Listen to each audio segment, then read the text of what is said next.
Hello guys and welcome to my How I Would Draft series here on YouTube. My name is Cody with Codeman Blue Gaming. Good to have you guys back. Today obviously we are doing the New York Jets. And if you can't already see, we are hiring Robert Saleh as our head coach.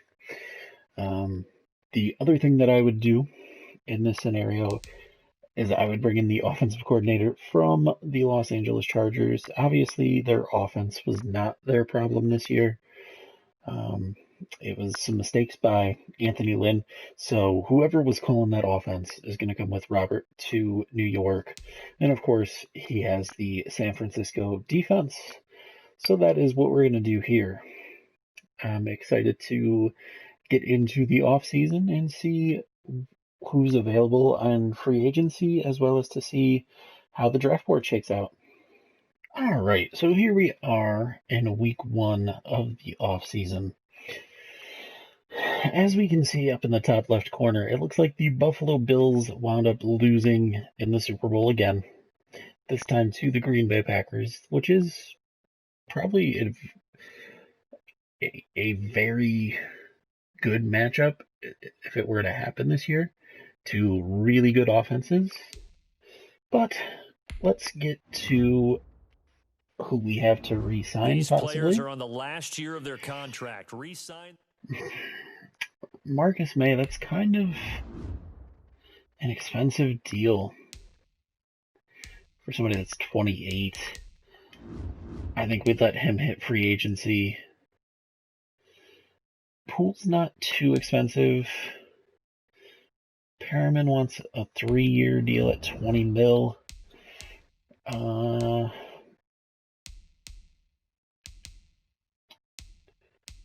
Let's see if he'll do it. Let's see if he'll do a 3-year, 20 mil. All right, so Brashad Perriman is going to come back.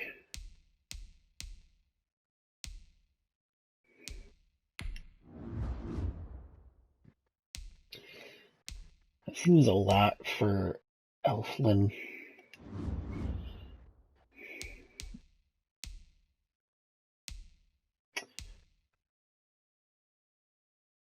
Joe Flacco's a possibility. We are going to need a backup. And unfortunately, this year, Frank Gore does decide to retire. So I'm going to bring back Josh Adams. From what I've seen, he did play really well in the time that he had this year. We're going to need a kicker. And we're going to really need a lot of pieces here. There is a lot of guys going to free agency. So let's get into that first week of free agency and see who we can bring in. Taking a look at free agency here, we do have Dak Prescott. Right now it looks like New England is in charge, but that could certainly be a very interesting free agency, as if we did decide to move on from Sam Darnold, he's there. Oh. Yeah, this is going to be we're going to sign him to whatever deal he wants.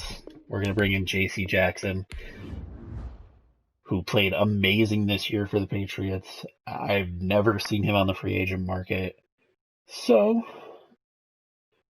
we are going to bring him in, or at least try to. We did let Marcus May walk, and it looks like at this point he's going to wind up signing with Miami, which is not surprising in any way. We do need a running back, which there is no shortage of running backs this year. Gus Edwards is a possibility. He's only 26. So is Jamal Williams. Matt Breida. But I don't think we're going to do Matt Breida. I feel like we've done Matt Breida already. Don't really want to go down the same road more than a couple times. Wide receivers, there are some young guys, so that's a possibility. tight end, I feel, is definitely a need, and there is a few good options here.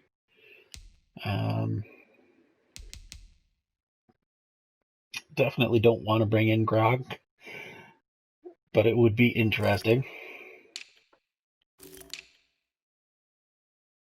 Offensive line, we're fairly set. We do need a right guard.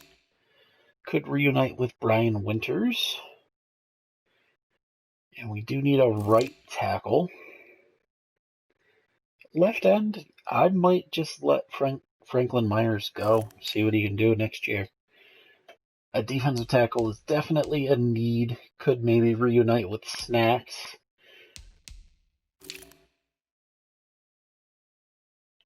Or actually, there is a guy in here from San Francisco who might want to reunite with Robert Saleh. Right end, we're pretty set there with Quentin Williams, though we could push him inside to defensive tackle, and that might be a better fit for him. But at this point, there's not really a guy that I could say would play better than him in this 4-3, as we need more of a power rushing speed guy. Aldon Smith would be interesting, but this could also be a position we look at in the draft. Definitely going to need a left outside linebacker.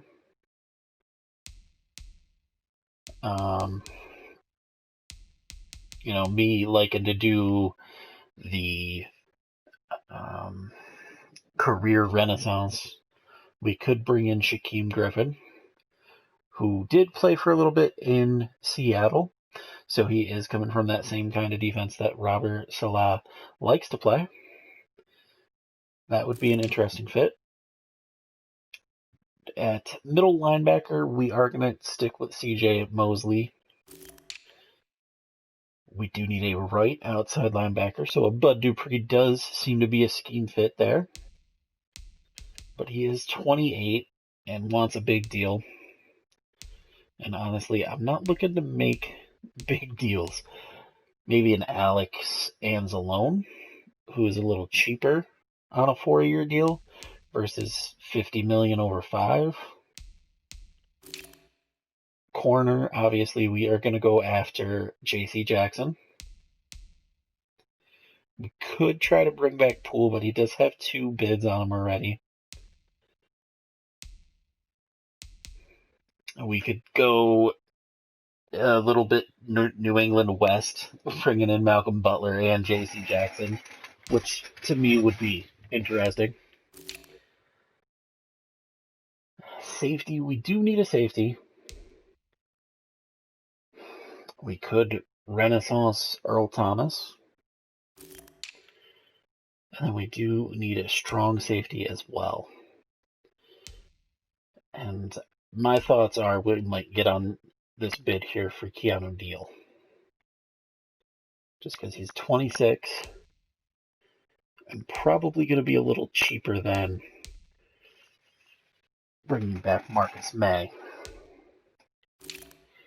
Kicker is definitely a need, and there is a lot of kickers on the market.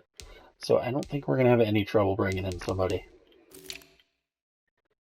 And then punter, I'm fairly okay with Brandon Mann. So we're set there. What I'll do next is I'm going to give my offers, and then we'll come back in week 2 to see who has signed. All right, here we go. The week after we did bring in Aldon Smith. We brought back Brian Winters to play right guard. Keanu Neal actually wound up rejecting our offer, even though we offered him more than Denver. So that's all right. We brought in J.C. Jackson, and we brought in Malcolm Butler to help shore up the secondary, as well as Alex Anzalone to help shore up our linebacking core.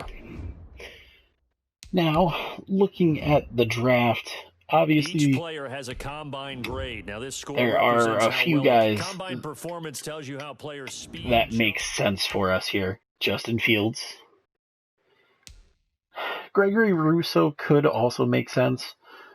We'd have to switch him over to left end for him to be a scheme fit here, but that's a possibility. There's also Pinay Sewell, and then Zach Wilson, or really Trey Lance is also a really good option. I know I've watched a couple of Zach Wilson games and really enjoyed how he played.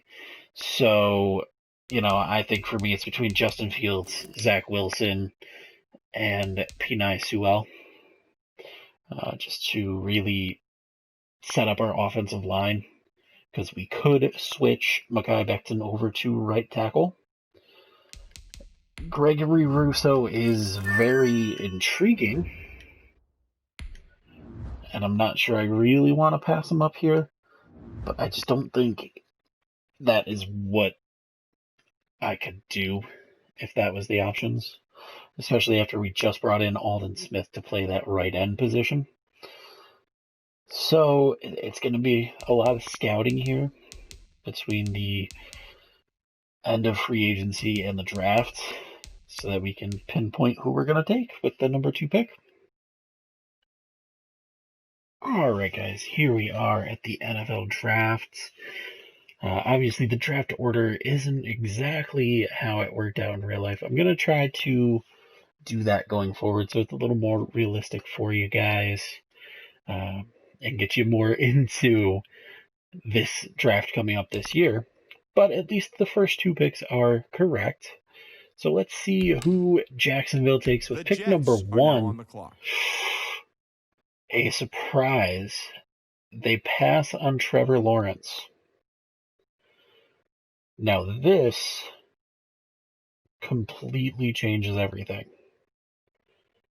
At this point, I see no way we do not take Trevor Lawrence. In real life, I don't see this happening. But ultimately, at this point, I cannot pass up Trevor Lawrence. So, we now have to see what we can get for Sam Darnold. Can we get round 1, pick 26? So close.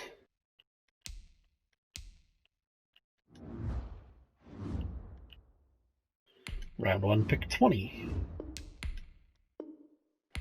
Further away. I think this is going to be very difficult.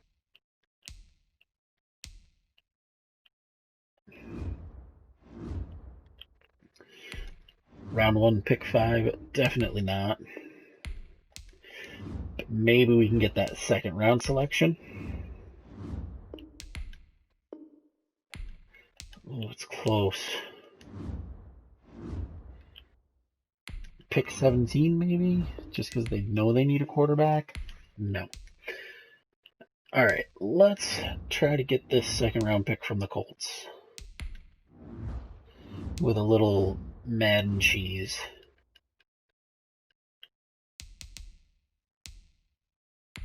We'll give them Lamar Jackson. They didn't want Lamar Jackson.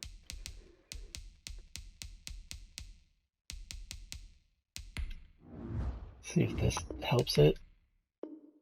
Oh, it's close. Alright, we'll give him a third round in 2022. Alright, Sam Darnold is now an Indianapolis Colt. And Trevor Lawrence.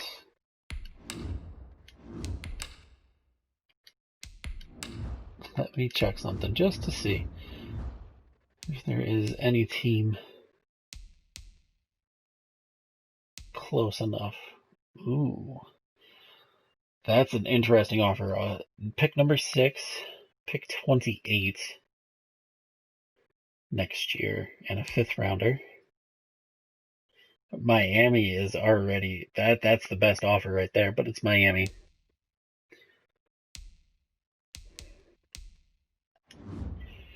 Alright.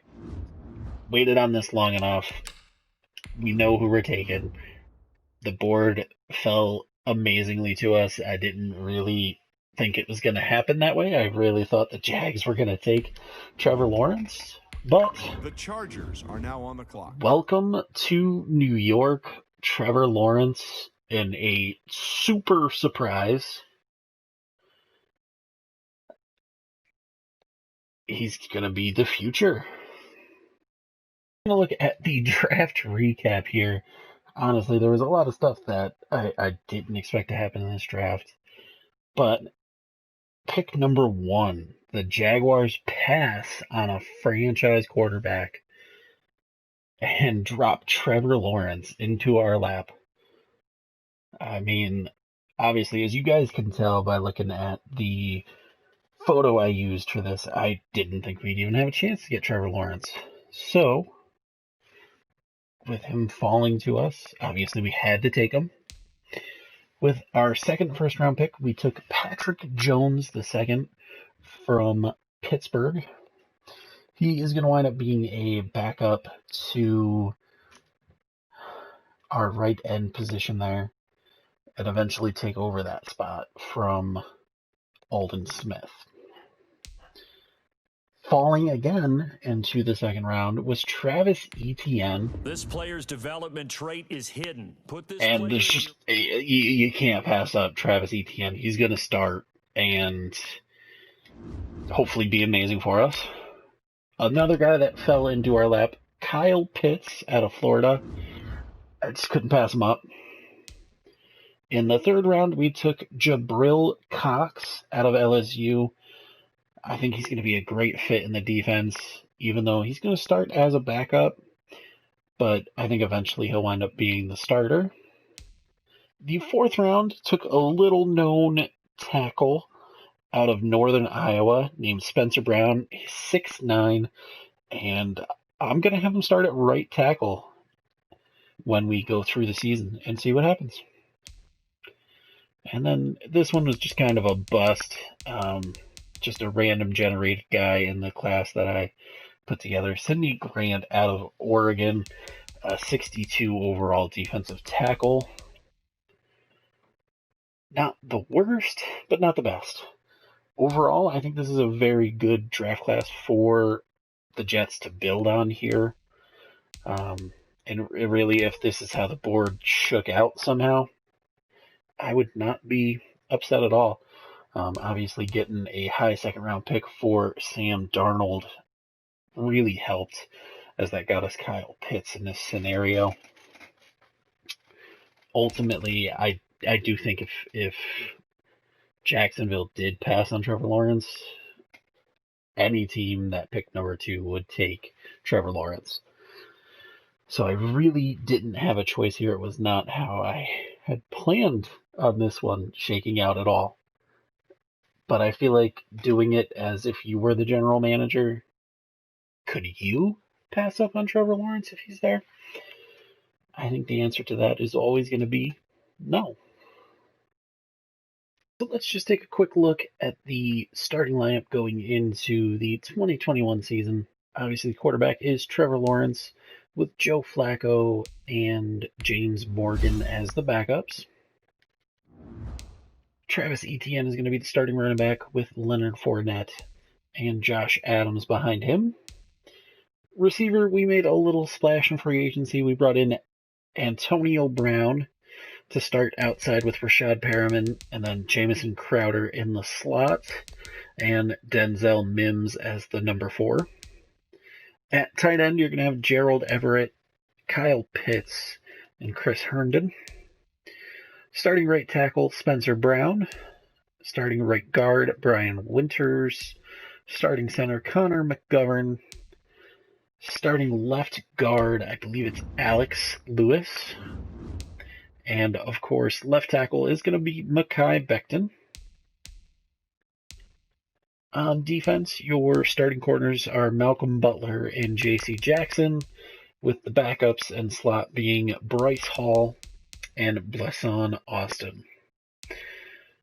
We've got John Franklin Myers as the starting left end, with Quinnen Williams in the middle.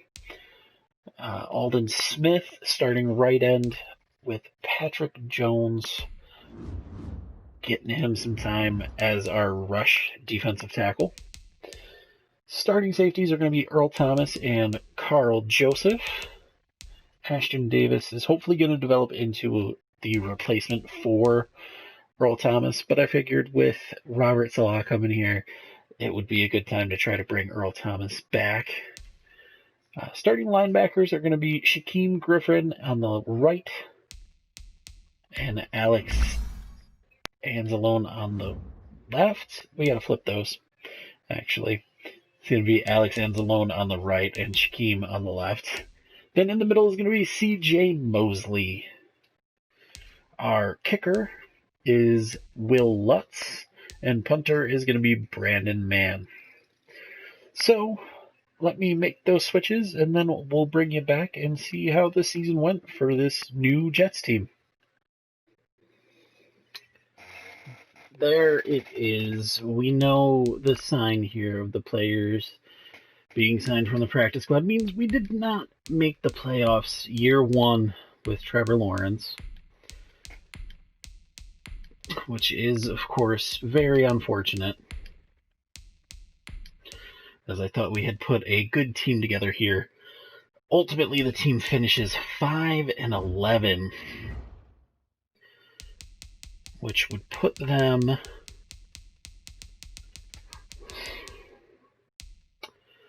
picking at number 4. But that's okay. That doesn't mean everything. Let's take a look at the stats. Trevor Lawrence had 3,666 yards passing with 24 touchdowns and 11 interceptions. That's not bad. Rushing the ball, Travis Etienne, a little bit of a disappointment. Not getting 1,000 yards in his rookie season. Hopefully he'll pick up on that going into next year. But between the two backs, they did go over 1,000 yards and combined for 9 touchdowns. I'll take that. That's solid.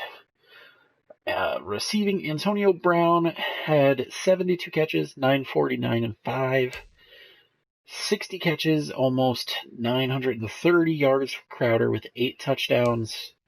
Gerald Everett, a solid pickup there, getting almost 60 catches, 650 yards, and 5 touchdowns.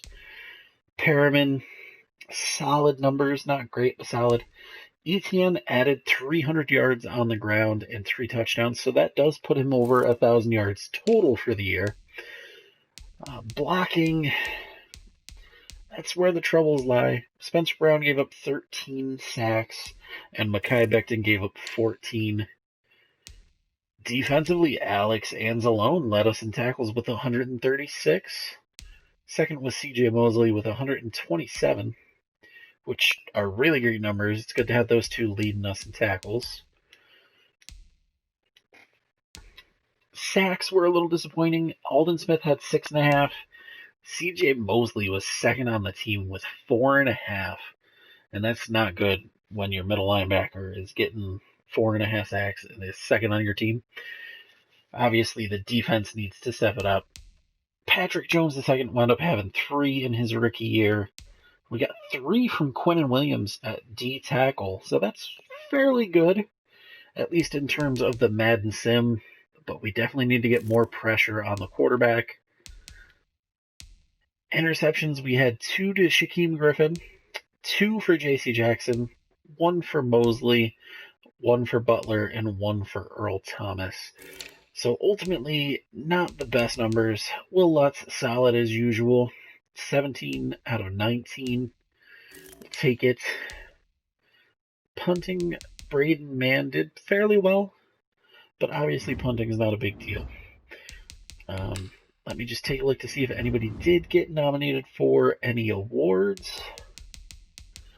Obviously, it's not very likely. Dak Prescott coming in second for Offensive Player of the Year in New England. Now we know why the Jags didn't draft Trevor Lawrence. We're going to have to fix that.